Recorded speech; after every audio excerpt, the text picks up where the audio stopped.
Churches and chapels are special to people all over the world. While most are beautiful and noble, there are some that are quite unusual and a few that are downright strange. I'm your host, Leah. I'm Phil. And I'm Steve. Today we wish to present to you some of these more unusual houses of worship. If you have an appetite for the strange and bizarre, then pull up a chair and grab a spoon for another intriguing serving of Remnant Stew. Remnant Stew is gluten-free, organic, made from all natural, free-range ingredients, and guaranteed to provide the recommended daily serving of curiosity.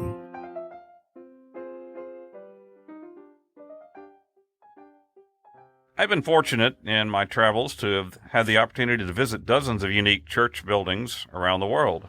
I've seen big churches, small churches, thriving churches, abandoned church ruins, and everything in between. A few of them easily stand out in my mind.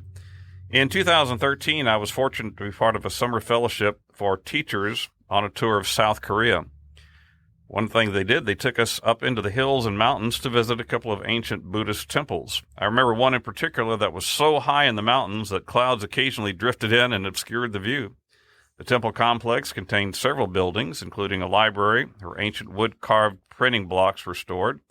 Another building with open sides contained a statue of Buddha. Several people were involved in a ceremony as we watched. There was also an enormous bell that was rung by swinging a huge log, which is suspended on chains. I mean, it was like a great big log hanging on chains, and you'd pull the log way back and let it go, and it would hit this enormous bell, and it would go gong here throughout the valley. Don't be inside. And if you gave them $10, they would let you ring the bell. So kind of a little fundraiser for the temple there. Now, these ancient sites were certainly interesting, but perhaps the most unusual church that I visited in Korea was in the capital, Seoul. It's called Yoido Full Gospel Fellowship, and it bills itself as the largest Christian church in the world with some 800,000 members. Oh, wow. And walking into the building felt like walking into a domed stadium. Really, it's enormous, really huge. Get there early, folks, for that front row. Well, actually, they have 7 different services each Sunday, and they beg people not to go to more than one to make room for as many people that want to come as possible. I think they have branch campuses throughout the country as well. The service was in Korean, but they had headphones with English translation, so that was really interesting. Another church stands out to me was one we visited in 2015 in Ravenna, which is a small city on the northeast coast of Italy, not too far from Venice. In Ravenna sits the Basilica of San Vitale, which was completed in the year 525 A.D. Now, from the outside, this church looks rather ordinary, but from the inside, it boasts some of the most amazing mosaics that you have ever seen. Cool. The dome ceiling and the high walls contain what at first glance appears to be brilliant paintings, but upon closer inspection are revealed to be mosaics made of tiny bits of stone, marble, and glass. Wow. This place is just covered with them. There are so many of them, it's really awe-inspiring. They depict Jesus and the 12 disciples, as well as numerous other biblical scenes. The entire dome of the church looks almost like a kaleidoscope, as it's got so many different scenes pictured there.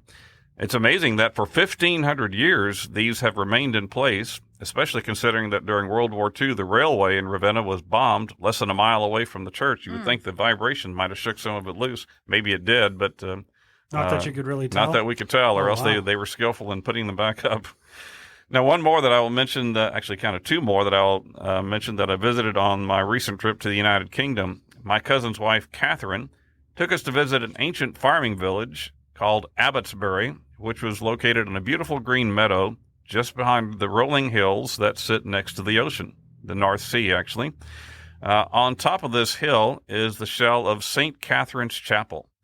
The chapel had been built in the late 1300s of the Catholic Church and Monastery, but was dissolved in 1539 by, guess who, King Henry VIII. Something about breaking away from the Pope. Yeah. Wanting his Divorce, wife, whatever. Yeah, wanting his wife to get ahead or something like that. I'm not sure. Anyway. That was bad. She got to head up. Head up, yeah. The setting is stunning, even though St. Catherine's is just an empty shell. Now, just down the slope in the town of Abbotsbury is the Anglican Church, and this small church showed considerable signs of life and current use, which made me happy. The ancient wooden pews were covered with cushions that sported beautiful needlepoint patterns.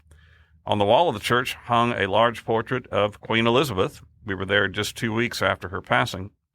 Also on the walls were 2 plaques that caught my attention. The first one was titled Abbotsbury Roll of Honor, Honour, the British spelling, which listed the names of 13 men from the village who had died in World War I.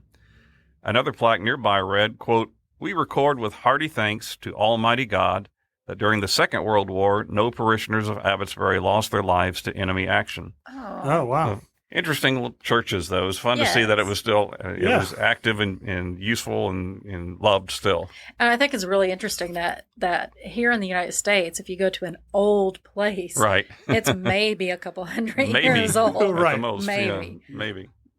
Well, we've touched on this topic of churches before in some of our previous episodes.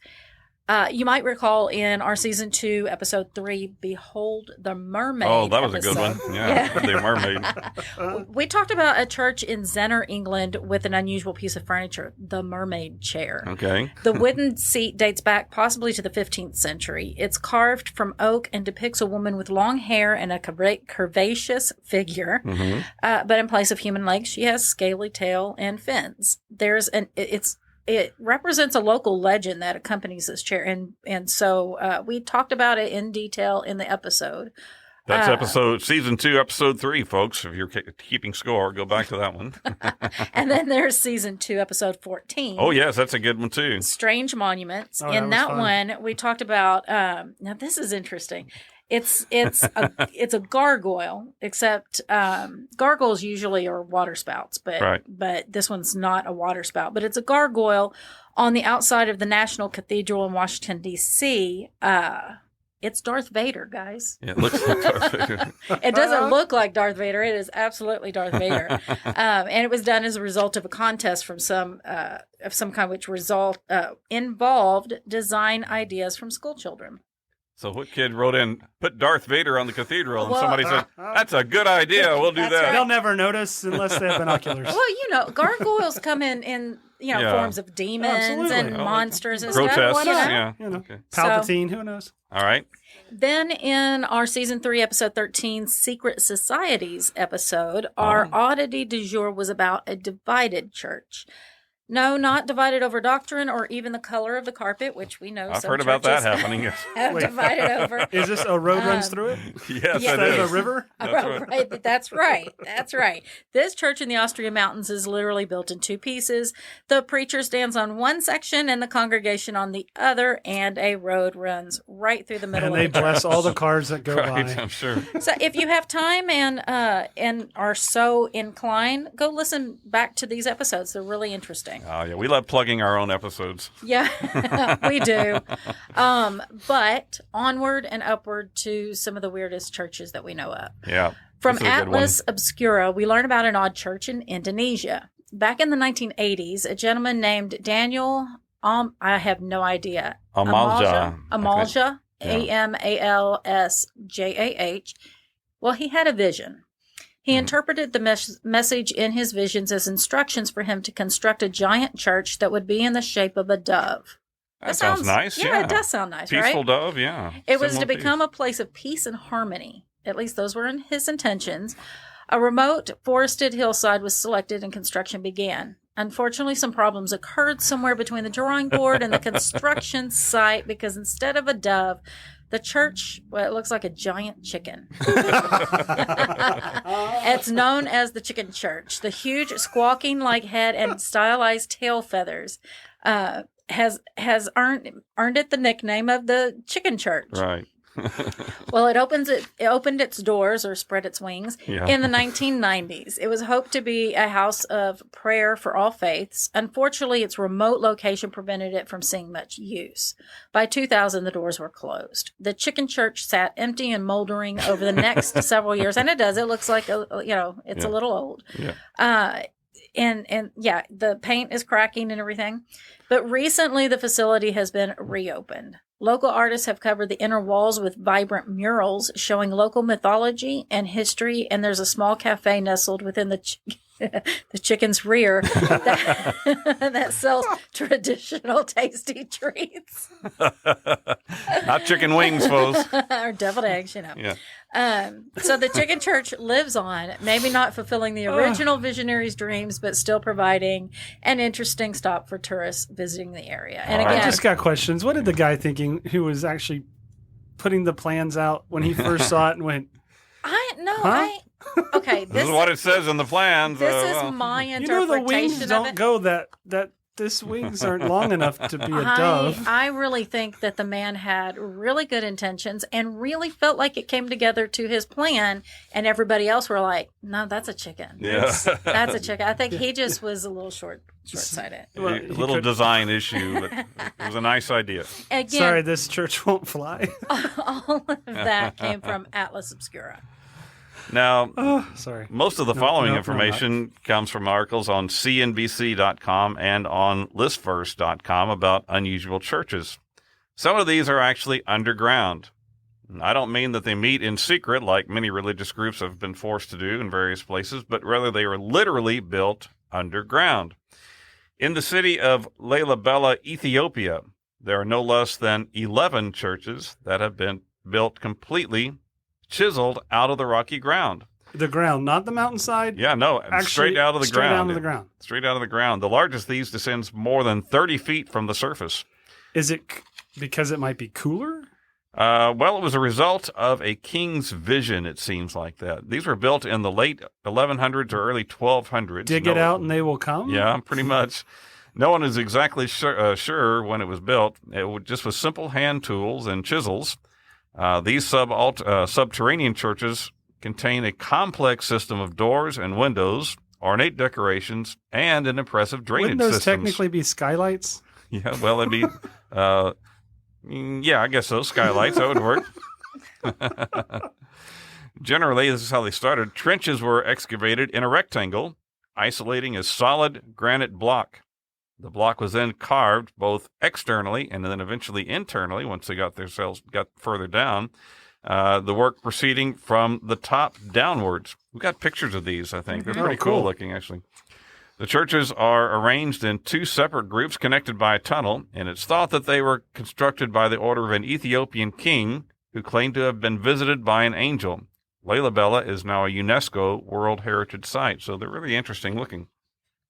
Now, there's a reference in Matthew chapter 5 in which Jesus calls his followers the salt of the earth. Mm-hmm. Well, some miners in Poland took this message literally when they carved chapels out of a salt mine. Of course, mining has always been a dangerous job, and it makes sense that miners would want to make sure that God is with them before they head off to work. Near the town of, it's spelled Wieliczka, but it's pronounced Wieliczka in Poland, sits the Wieliczka salt mines, which have been worked continuously since the 13th century. Oh, wow. During their work, the miners carved chapels directly out of the salt. As they moved on to new areas of the mine, they created new chapels. No one knows exactly how many chapels were made, but at least 5 of them remain. The newest one is dedicated to Poland's native son, Pope John Paul II, who visited the mines several times. Located hundreds of feet underground, these chapels are still used for worship today, and they are also popular places for weddings and tourist events. So the Wieliczka salt mines. And then a little further north from Poland, we locate the Rock Church in Helsinki, Finland. This church is a modern spin on the Ethiopian idea of digging a church directly out of the bedrock. This church was designed by architect and brothers Timo and Tuomo Somaliainen. Suomalainen. I probably pronounced that wrong. Anyway, it opened in 1969. Officially called the Tempelplatzenkirche, the Rock Church is a Lutheran church and is also one of the most popular tourist attractions in Helsinki. This beautiful church's walls were hewn from natural on-site stone formations, and it sports a roof made of brilliant copper. The rock walls give the church amazing acoustics, which has led to the facility being used for musical concerts. Neat. Yeah, natural acoustics is amazing. Really nice. Now, I was in this country a few months ago, the country of Norway. One of my favorite places. This country boasts some of the most beautiful scenery to be found anywhere on the planet. But strategically placed throughout the country are also some unique and beautiful houses of worship that have been standing for over 800 years. These wooden structures, these are wooden, not stone, these are wooden structures that have been standing that long. They are known as stave churches, S-T-A-V-E, due to their construction from wooden timbers called staves. The wooden staves rise vertically from stone foundations and are tongue and grooved so that the staves fit into one another to form a sturdy wall. There are no nails or other types of fasteners used. In fact, the stave churches combine Viking shipbuilding techniques with Christian design elements. More than 20 stave churches remain in Norway. Perhaps the most impressive is the one located in Borgund, B-O-R-G-U-N-D, which is some 60 miles inland from Bergen on the west coast of Norway. The Borgund Stave Church was constructed around the year 1200 and remains remarkably intact. From the outside, it gives the appearance of a 5-layer cuckoo clock, with each tier somewhat smaller than the one below. The highest level rises some 40 feet from the ground. The roofs are pitched steeply, and they are covered with pitch to protect the wood from rain and snow. On each of its 4 gables is a stylized dragon's head swooping from the carved roof ridge crest. It's been noted that these dragons resemble those placed on the bows of Viking ships. It's not certain what the dragon's purpose is, but as Norway was transitioning from the old Norse gods to Christianity, the meaning likely has something to do with warding off evil. Sort of like the gargoyles. Yeah, kind of like the gargoyles, only they're dragons. So then when Scandinavian immigrants settled in the United States, particularly in the Midwest, well, many of them brought their stave-loving traditions with them. 2 pristine examples are the Stavkirke on Washington Island, Wisconsin, and the Moorhead Stave Church in Moorhead, Minnesota. Both of these modern examples of ancient architecture were built around the year 2000. So you can go visit one in the United States, not too far away. Well, with all of your travels, I have not been anywhere. I've never been, for example, to Calgary, Alberta, but it looks like I've never been there either, but it's a beautiful looking city when you see the pictures. Beautiful. And it's nestled up against the Canadian Rockies. However, within the city is a very curious art installation called The Device to Root Out Evil. Yeah, this is cool. This sculpture represents a tilted, upside-down, 25-foot-tall country-style church. It has a steeple that is thrust in the ground and base raised up high in the air. So it looks like it just toppled out of the sky. An upside-down church, yeah. Stuck in the earth. The artist named Dennis Oppenheimer unveiled the sculpture in Vienna back in 1997. Oppenheimer describes the sculpture this way, quote, "A country church is seen balancing on its steeple as if it had been lifted by a terrific force and brought to the site as a device or method of rooting out evil forces. In essence, the steeple of the church is seen as a spade of sorts to dig up and root out the evil." Now, Oppenheimer offered the sculpture to New York City, then Los Angeles, and then Vancouver, British Columbia, and all politely declined. But, you have to remain steadfast. And so when he picked Calgary, they said, yes, we love it. And so that's where it's installed. Forward-thinking people there in Calgary, evidently. It's cool looking. We should include a picture of this on our Facebook as well.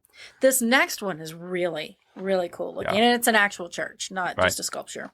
Colorado Springs, Colorado is a picturesque city which sits against the Front Range of the Rocky Mountains. It's also the home of the United States Air Force Academy. Right. Prominently situated on the campus is the Air Force Academy chapel. According to Fodors.com, that's Fodors.com, the design of the chapel is intended to resemble 17 jet fighter wings pointed toward the sky. It's kind of intimidating. Like 17 planes sort of standing straight up almost, yeah. Critics claim that the building with its aluminum-clad steel-framed spires looked like an accordion. I don't see that. But when it was completed in 1963, one critic described it as, quote, a deliberate insult to the God Almighty. Oh, wow. And a social and spiritual fiasco. No, don't hold back. Tell us what you really think. Slightly you know. opinionated right there. Yeah. Come on, now, don't beat around the bush. You like it or not? But unlike the severe angles of the building's exterior, the interior is surprisingly warm and welcoming. Stained glass strip windows on the slanted walls allow colored light to pool on the floor with a sparkly effect because some of the glass slabs were deliberately chipped.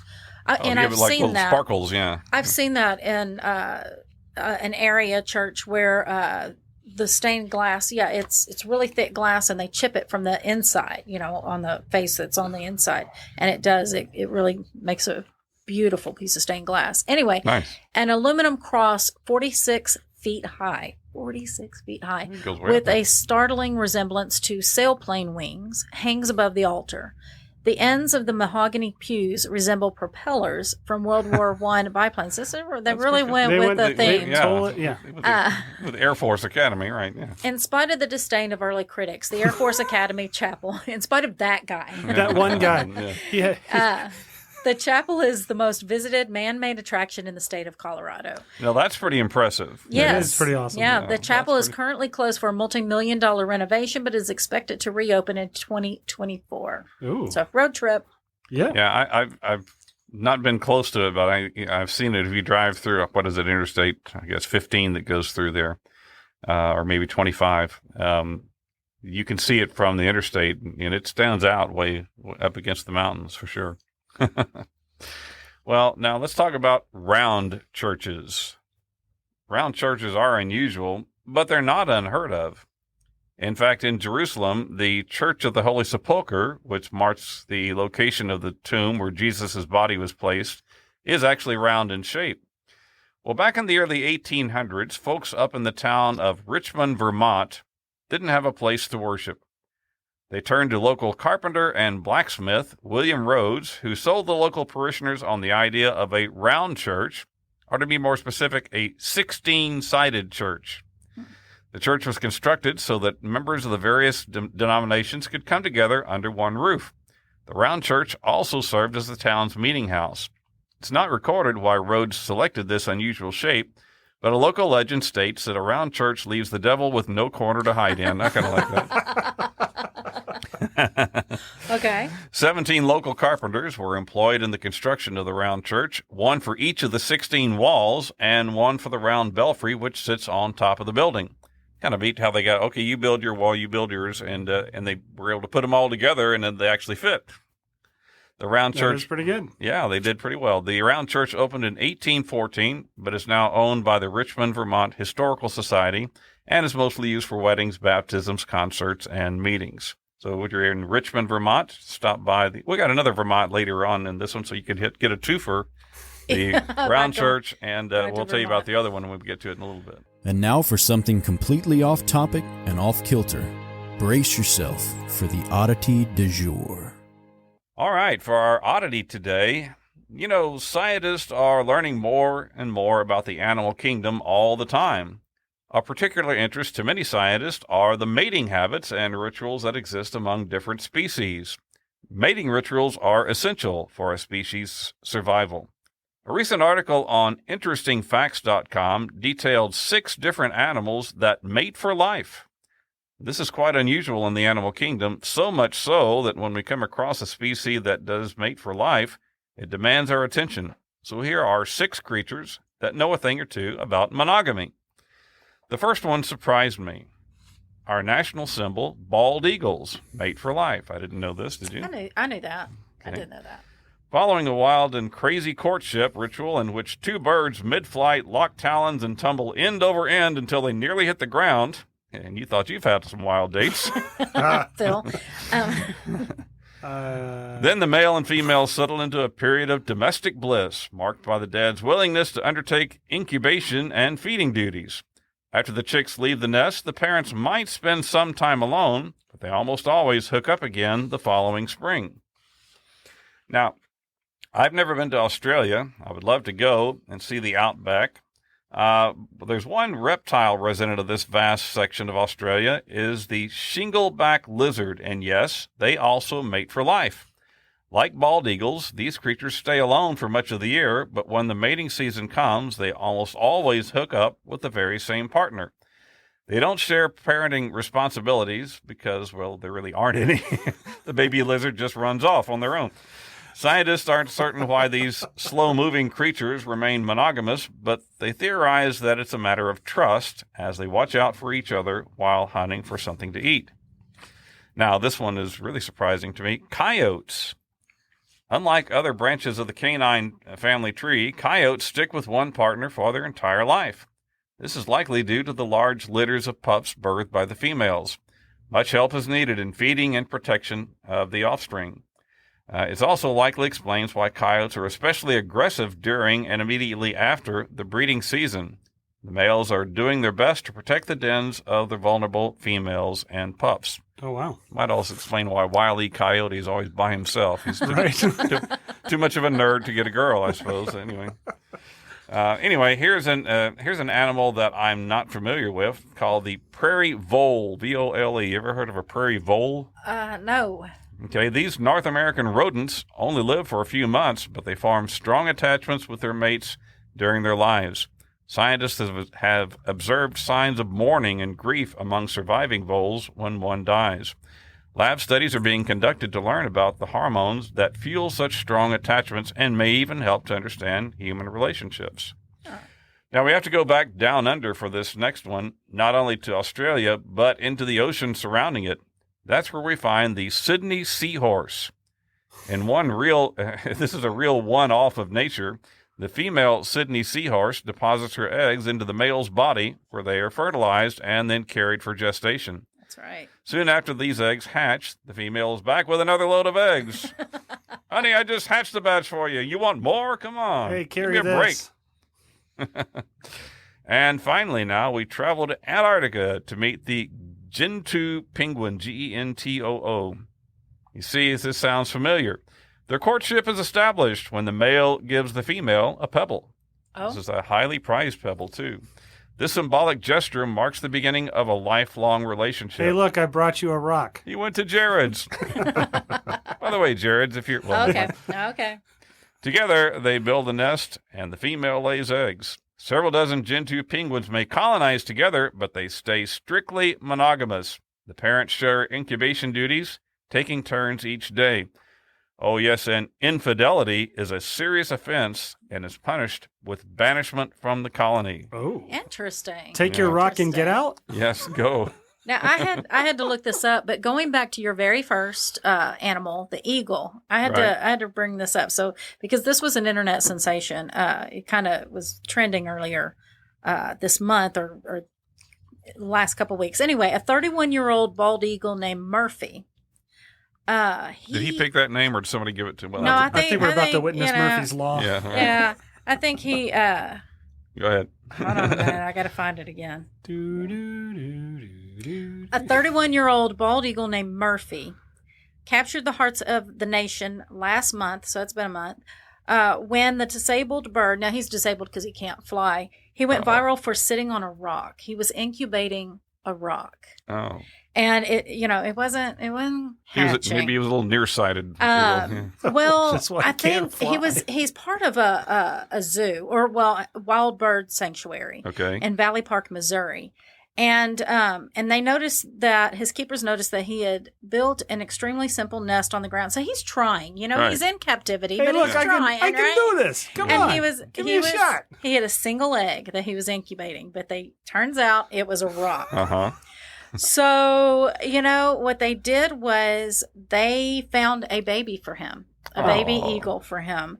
And now he is the proud dad, adopted dad to a little baby eagle, and he is turning out to be a really good dad. That's cool. So, yeah. Nice show. Nice story. And we're back. Yay. Dun, dun, dun. Well, now back to our unusual churches and houses of worship. The next church, this one way. Come on, really? This one might have been a good fit for our very first episode, which was called Balloonacy. You see, while we were talking about the inflatable church based in Sandown, England. It's a bounce house. That can be found in many locations. According to CTinsider.com, the inflatable church resembles a giant bouncy castle. If you see it rocking, come on in. But in the shape of a traditional English church. It measures 47 feet tall from the base to the tip of the steeple and is 47 feet long and 25 feet wide. It can hold as many as 60 people and comes with its own inflatable candles and stained glass windows. Now that's interesting. Now I knew that they had inflatable pubs. Yes. I guess we're getting there. This was an offshoot, actually. Oh, jumping ahead of the story. The inflatable church held its first service in May of 2003. Church of England minister Reverend Michael Elfred. Okay, let's just stop for a second. If you were to cast in the movie, any movie, a English minister, his name would be Michael Elfred, wouldn't it?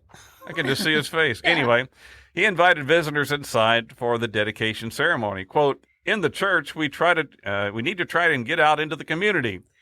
In a fun way, this inflatable church may help some Christian communities do just that, Elfred said. Just bring it with you. Right. The church was created, this is really interesting, in the late 90s by a Southampton businessman as a promotion for a nightclub chain. Okay. Yeah, let's just enjoy that sentence for a minute. It's a Southampton businessman, nightclub chain, inflatable church. All right, moving on. Anyway, the deal fell through. I can't imagine why a nightclub chain wouldn't want an inflatable church as a promotional gimmick. What were they thinking? But anyway, the designer... High heels and inflation. Not probably a good thing. The designer... Yeah, you have to take your shoes off before you go in, I think. The designer, Michael Gill, decided to offer to the church community. The article quotes Gill as saying, quote, when I first saw it, it was beyond my wildest dreams. It's not a bouncy castle. It's a mobile, traditional English church. I realized there would be, many opportunities for this product. Maybe like mobile weddings or christenings, or maybe like if you want to get engaged and surprise your partner. I could see some guy asking a girl on a date, and then, hey, there's a church right here in my backyard. Hey, Vegas, do you need a new church style? Well, now, Gill further states that there has been a lot of interest from some 20 different countries around the world. So if you want to rent the inflatable church for a day, it's going to set you back about $3,200, and you can buy one outright, have your very own inflatable church for $35,000. Gill plans to build several more inflatable churches, as well as inflatable mosques, synagogues, pubs, and nightclubs. But I have seen the inflatable pub. I have. I haven't experienced it, but I've seen it. Okay. Out in Santa Fe, New Mexico, so we're bringing it back to the States, you'll find a lovely Gothic-style chapel called Our Lady of Light. Construction was begun on this chapel back in the 1870s, but the bishop died before the building could be completed. While the building was enclosed, no stairway existed for the nuns to climb up into the choir loft located high on the 3rd level. They could have used a ladder, but they felt that was not appropriate and also dangerous because of their long robes. Right. So, and there was also no space created for a traditional staircase. Right. Because it takes, quite a bit of rise and run. Yeah, this was inside the chapel itself, yeah. So the sisters did what they did best. They prayed about it. Mm-hmm. After 9 days of concentrated prayer, a shabby-looking stranger showed up to their door leading a donkey. The stranger claimed that he was a carpenter and said that he would build them a staircase, but he insisted on absolute privacy and some tubs of hot water. Well, anyway, for 3 months, the stranger toiled alone. Then one day he disappeared.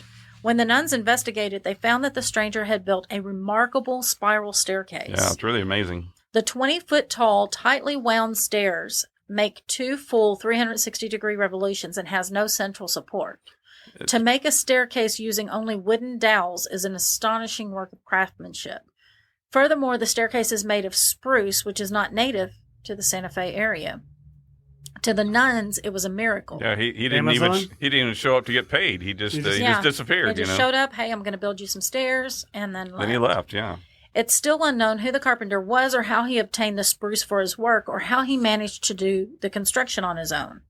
Our Lady of the Light, or Our Lady Come on, of we Light, don't see the joke here. still functions as I You know. I'm going to say it.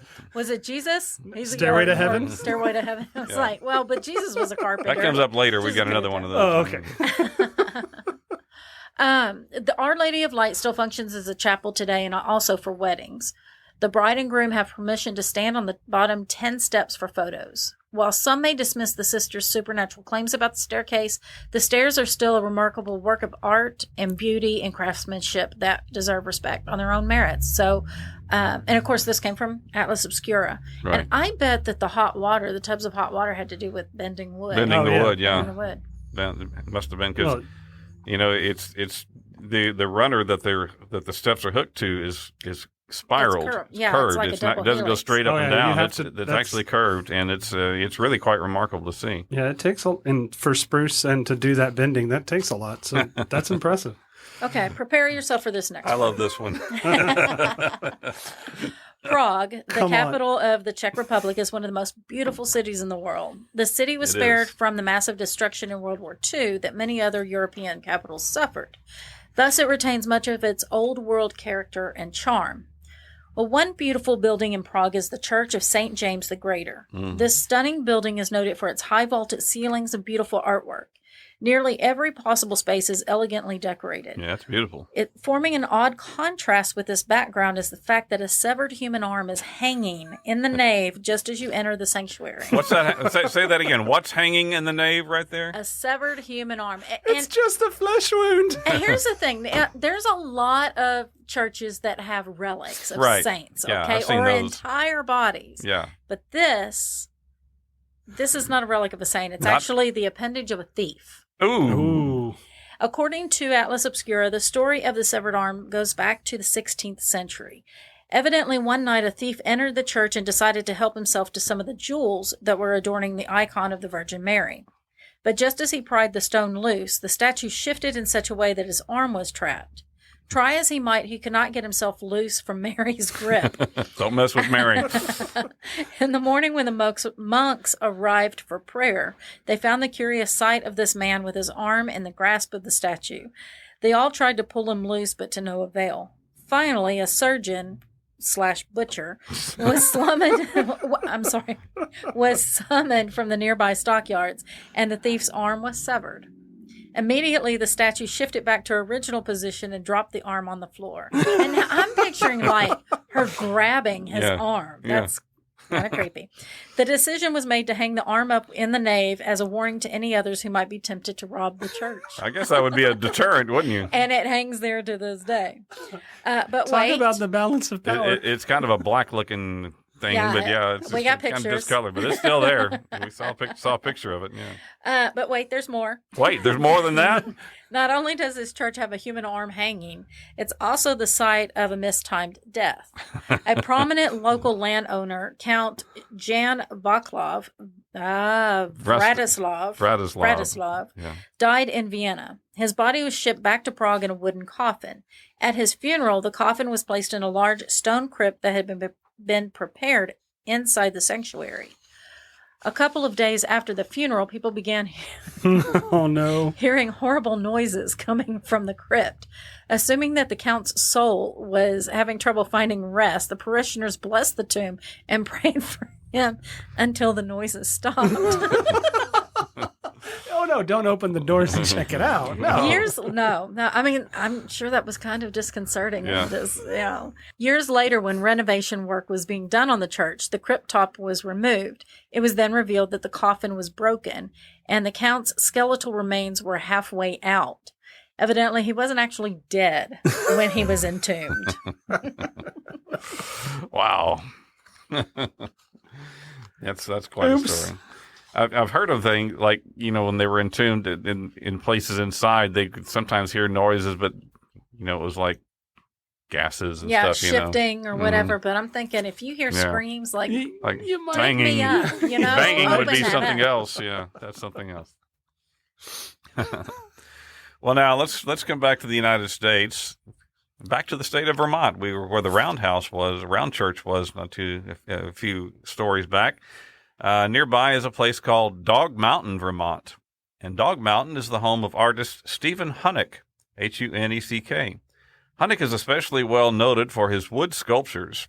Using native Vermont trees, he has built a strong reputation for his amazing artistic creations as well as fine furniture. What he is most famous for is the Dog Chapel. Okay. According to his website, dogmt.com, it came about in this way. Quote, in the mid-1990s, I became gravely ill. I was in a coma for 2 months. The doctors had little hope for my recovery, but recover I did. I had to learn to walk, write, and carve all over again. Ooh. I remember a particular evening early in my recovery very clearly. I was using a walker because my muscles had atrophied. As I placed the walker over the threshold of a room, a thought flooded my head. Quote, build a dog chapel. My first reaction was excitement.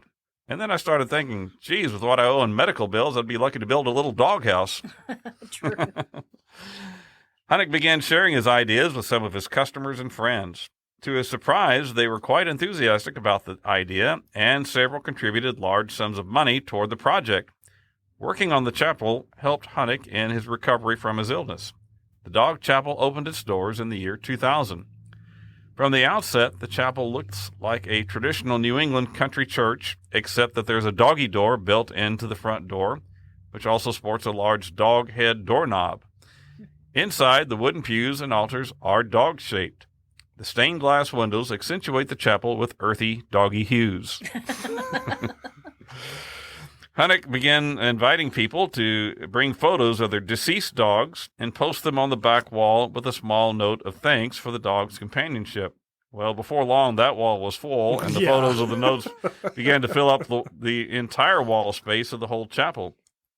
Quoting from Hunnick's website, when you visit the dog chapel, you are totally enveloped with messages of love. It is a very moving experience. Sad, certainly, but also uplifting to see how much everyone cherishes his or her dog. Grieving for a lost dog is one aspect of the dog chapel, but equally important is celebrating the joy of living and the bond between dogs and their owners. That's nice, isn't it? The dog chapel is open Friday through Sunday from 10 a.m. to 5 p.m., and that's at Dog Mountain, Vermont. Cool. Nice. Yeah. Yeah. Now, you might expect a place named Christchurch, New Zealand, would have an interesting church, and you would be correct. But you might not expect that their cathedral is largely made of cardboard. Okay. All right. So about 12 years ago, and actually it was February 22nd, 2001, there was a serious earthquake in New Zealand. You might remember that. 2011. 2011, yeah. 2011. The 6.2 level quake was centered near the city of Christchurch and did severe damage to numerous buildings, including the Christchurch Cathedral, which was well over 100 years old. Plans are underway to restore the cathedral, but that's going to take many years. So where are church members to meet in the meantime?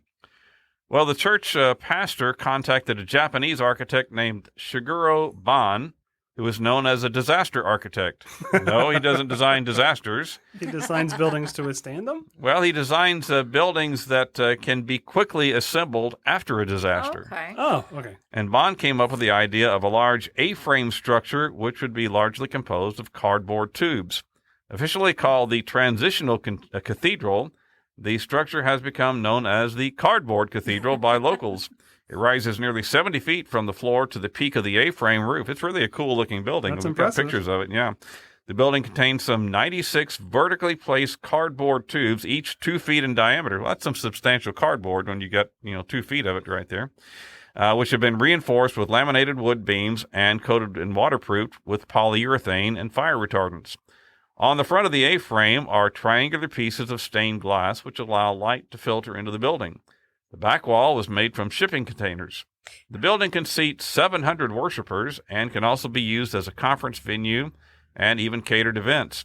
Oddly enough, the Cardboard Cathedral has become Christchurch's #1 tourist attraction. That theme's been reoccurring in this show, hasn't it? Though originally envisioned as a temporary structure, the church plans to keep the structure as an auxiliary meeting place and to be used for special events. Yeah, why not? Yeah. Now, this comes from journalofnomads.com. I've been associated with churches for most of my life. I went to Sunday school as a little kid and as a teenager. And yeah, during that time, I've occasionally come across a person who got mad at something and went off to start their own church. Yep. Well, perhaps they might feel at home at the Cliff Church of Katski, Katskhi, which is located in the country of Georgia, the Asian country of Georgia. This church is located on a 130-foot tall pillar, and it has a congregation of exactly one person. I'm taking my church with me. That's right. I'll start Located on the eastern shore of the Black Sea, the country of Georgia boasts some dramatic scenery, including a valley characterized by several tall limestone monolithic pillars. These tall pillars have been known as sacred places, even back in pagan times. When Christianity took hold in the area, the pillar became popular with a sect called the Stylites, who apparently had an obsession with tall, narrow pillars. The Stylites liked to worship on top of these pillars because they thought it brought them closer to God. They became known as pillar monks, and they sometimes spent years atop these monoliths, separating themselves from the rest of the world and devoting themselves to prayer. Sometime between the 6th and 9th century, the Stylites built two small churches on top of the 130-foot tall pillar. No one knows how they managed to do it. Evidently, they were excellent rock climbers, and they somehow hauled up the building materials that were needed.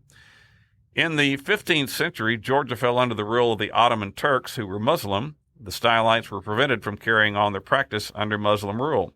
The small churches remained unoccupied for the next several centuries. It wasn't until after World War II that someone climbed the pillar again. But in the 1990s, an Orthodox monk named Father Maxim Kavtaradze, Qavtaradze, rebuilt one of the small churches with the help from the local villagers and money from donors throughout the country. He built a 40-meter-long iron ladder to enter and leave the column, which he calls, Phil, the stairway to heaven. There you go. Today, Father Kavtaradze is the only worshiper at the Cliff Church of Katski. Because no one wants to climb the stairs? I guess not. In fact, only one photographer has ever been allowed to capture his image, and he had to agree to participate in a 7-hour prayer service first. Wow. We'll include a picture of the church and of Father Kavtaradze in our Facebook. But we won't make you to, wait 7 hours. No, you don't have to go. We'll put it right up on there. Now, this final story is not really about an unusual church building, but the story is so amazing we couldn't leave it out. Right. This is a good story. Up in the Great Plains of the Midwest, we find the small farming town of Beatrice, Nebraska. Located to the south of Lincoln and just north of the Kansas border, Beatrice is a typical Midwest town. But back in 1950, something very untypical occurred there. It was a disaster and a miracle all at the same time. And this comes to us from an article in Medium.com. On Wednesday, March 1st, 1950, at the West Side Baptist Church in Beatrice, choir practice was scheduled to begin at 7:20 p.m. This was the usual time for choir practice. Members usually gathered by 7:15. However, this night, the practice didn't begin on time. Oh, I was in a choir back in the 90s in the church I was. I loved being in the choir. It was really fun. You ever been in a choir? They wouldn't have me. Oh. I sing, but I don't do it well. Everyone can sing. Not everyone should record, is what I That's right. There you go. Anyway, go ahead. The Reverend Walter Klemple, his wife, and his daughters were just about to leave their home when a stain was noticed on the daughter's dress. The Reverend's wife picked out a new dress and began ironing it. They were going to be late for practice. Yeah. The pianist and her mother, who was the choir director, were planning to be at the church a half hour early, but the pianist decided to take a nap and overslept. At 7:15, her mother tried to wake her up, but she was still quite groggy. This would take several minutes for her to get ready, and they were going to be late for practice. Two high school girls always traveled to practice together, but this evening they got caught up in a radio program that didn't end until 7:30. They were going to be a little late for practice. Mm-hmm. Two sisters, Royina and Sadie Estes, planned on leaving early, but their car wouldn't start. They called one of their friends, LaDonna Vandergrift, to ask for a ride. LaDonna, a high school student, says she was finishing up her geometry lesson, but would be happy to give them a ride after she solved her final question, which was a challenging one. They were all going to be late for practice. Herbert Kempf, one of the few men in the choir, was heading out the door early when he remembered an important unfinished letter that he needed to write. He sat down to finish this letter. Herbert was going to be late for practice. Mrs. Schuster left her home early with her small daughter, Susan. However, she had promised to stop by her mother's home to help her prepare for a missionary meeting. The preparations took longer than originally thought. Mrs. Schuster and her daughter were going to be late for practice. Harvey All's wife was away for the evening. He normally attended choir practice alone, but with his wife away, he was going to have to take his 2 young boys along. Getting them ready took longer than he realized. Harvey was going to be late for practice. Joyce Black actually lived across the street from the church, but on that cold evening, she was just feeling lazy.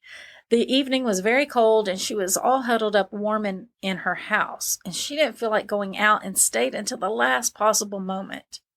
So at 7:20 that evening, choir practice didn't start as all 15 members of the Westside Baptist Church choir were delayed for one reason or another. At 7:25 p.m., the empty church exploded. Wow. Oh. Later, firemen would theorize that a gas leak had caused it. The blast was heard in the entire town of Beatrice. It shattered the windows of buildings and disconnected the radio station. The Westside Baptist Church shattered to smithereens. The roof collapsed and the walls exploded outward in an explosion that would have killed anyone inside. Oh. But not a single person was there because they had all been late for practice. Wow. It's pretty amazing. Yeah. And now it's time, boys and girls, for the Trivia Challenge.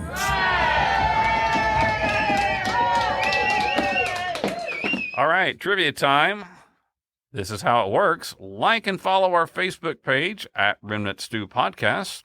Like and share this episode post. Put your answer to the Trivia Challenge question in the comments of that post. The first individual to do all of that will be the winner and will be mentioned in an upcoming episode of Remnant Stew. Our Trivia Challenge is also open to school kids. If you are a teacher and your class listens to Remnant Stew, we challenge them to answer the Trivia Challenge. Send us the answer through email at staycurious@remnantstew.com. If your class is the first to answer, we will send a care package to the whole class. So what's our question today, Leah? Well, a church in the holy city of Jerusalem is shared by as many as 6 different denominations. Due to clashes over what part of the building belongs to which sect, many skirmishes have broken out over the years. One of the most recent incidents ended with several monks having to be hospitalized in 2008 because one of them moved their chair just 20 centimeters over. Oh, it was a fist fight among monks. Yeah. Because of the fragility of the relations Talk between about monkeying around. Yeah, between in-house religious leaders. There is an object that was set up by an anonymous person back in the 1700s that has not been moved since. What is that object and what is the church? Wow. Interesting things. Hey, thanks for spending some time with us. Check us out on Facebook and Instagram at Remnant Stew Podcast. You can also send us an email to say hi or suggest a topic for a future episode at staycurious@remnantstew.com. We'd love to hear from you. Remnant Stew is a part of Rook and Raven Ventures and is created by me, Leah Lamp. Dr. Stephen Meeker and I research, write, and host each episode, along with commentary by our audio producer, Philip Sinquefield. Theme music is by Kevin MacLeod with voiceover by Morgan Hughes. Special thanks goes out to Brandy Nichols, Judy, Meeker, and Harbin, Gould. Now, before you go, please hit the follow button so you won't miss an episode. Head on over to Apple Music and leave us a review. We love reading those reviews. Share Remnant Stew with your friends, your family, your choir director. Until next time, remember to choose to be kind and always stay curious.